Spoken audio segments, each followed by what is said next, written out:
What character death was satisfying to you? Macaulay Culkin's character, Henry, in The Good Son. For a moment there I thought Home Alone must have had a director's cut, TBF Marv and Harry should have died 10 times each from their injuries in Kevin's house, but hey, you can't include that part in good children's entertainment.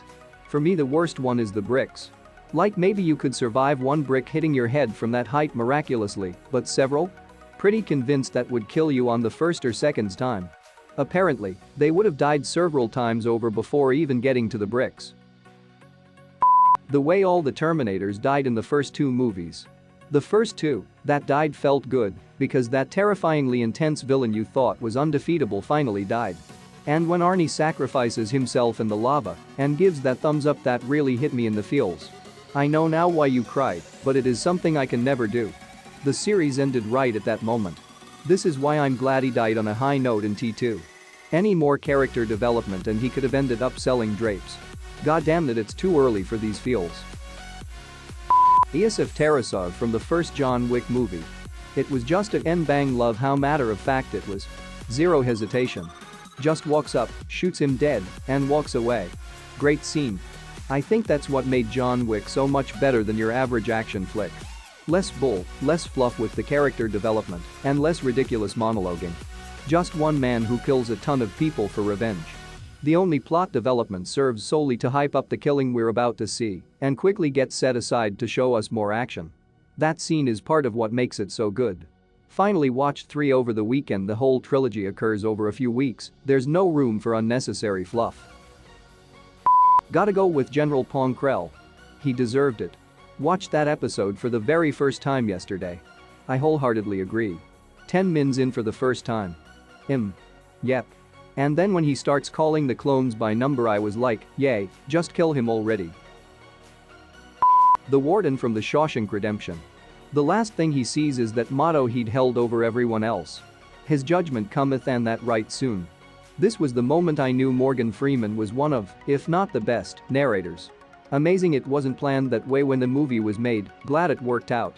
I think the last thing that went through his head other than that bullet was to wonder how in the hell Andy Dufresne ever got the best of him. I hear Morgan Freeman's voice in my head as I read this more clearly than my own subconscious. You posted this before me. Was about to write it. The death of Joaquin Phoenix in Gladiator. That movie made me cry at like age 10 Lamau. That final scene with him seeing his family again. Damn man.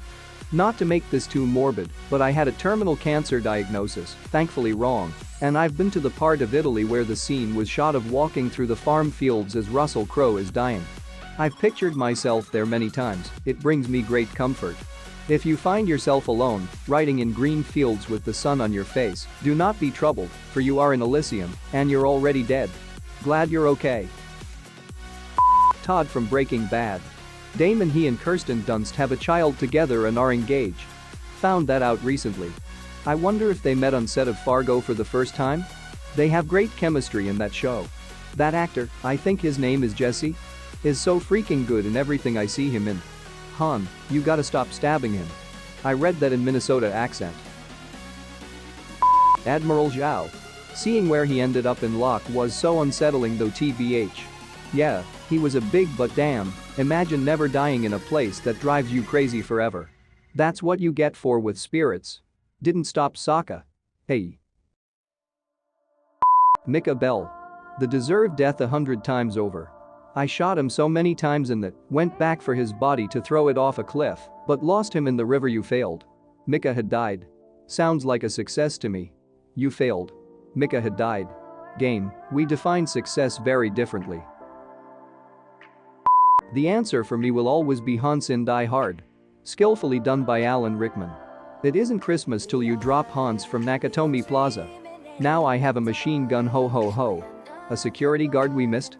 I hate that after the second movie, the Die Hards quit being Christmas movies.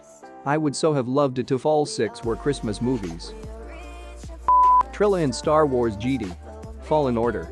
It really shows Darth Vader in his prime, especially since the fearless overpowered boss, Trilla, is petrified just by hearing him. Any kill by Darth Vader is satisfying, but Trilla's death is my favorite. Maliko's death is really poetic. Really love the story from that game. I especially loved that the end is literally just running from Vader because you can't do anything else. The ending is probably my favorite Darth Vader scene of all time, including Rogue One, excluding the shows, I haven't seen them yet. It really shows him in his prime. Highly recommend Rebels. He has a few scenes that are all around amazing. I'm not afraid of you. Then you will die braver than most. 100% Joffrey Baratheon. Let's not forget Olenna Tyrell. We all hated to see the Queen of Thorns go, but that last line was perfect. Diana Rigg was brilliant in that role. My favorite line was definitely "he really was a, wasn't he?" Rip Dame Diana Rigg. If you loved her in GOT, she's also amazing in the older Rebecca movie with bonus Tywin Lannister as Max de Winter. Darth Vader. It will always feel satisfying that he came to the light side of the Force and got to see Luke with his own eyes before he died. It was a beautiful death, although I can't help but feel his death was in vain because of the sequels. Lots of the new Star Wars stories really take away from the impact of the original trilogy. It seems like our original heroes all died without really accomplishing anything. Semi-related, but does the new Star Wars feel smaller? I'm appreciating Mando for fleshing out the world a little more. Maybe I'm just too used to the Legends material. Yes, the world building was awful. Toril Sadias. Completely unexpected, yet he had it coming for so long. Yeah, that was when got real to me. Sadias is such a big part of the first two books, and having Brandon just shanking him like that was just cathartic. Sadias didn't deserve a glorious end. What his death worked in Adolin is amazing too. My only regret is that I blazed through Roe and am now book orphaned. To be fair, by that point in the narrative he has overstayed his welcome. He's a big deal early in, but he'd be just a pathetic irrelevant little man in the enormous playing field that's the subsequent books. So that's a pretty good time to get rid of him. I'm glad Sanderson didn't get hung up with dragging on out what happens with Iali as well. That part of the story is played out onto bigger things.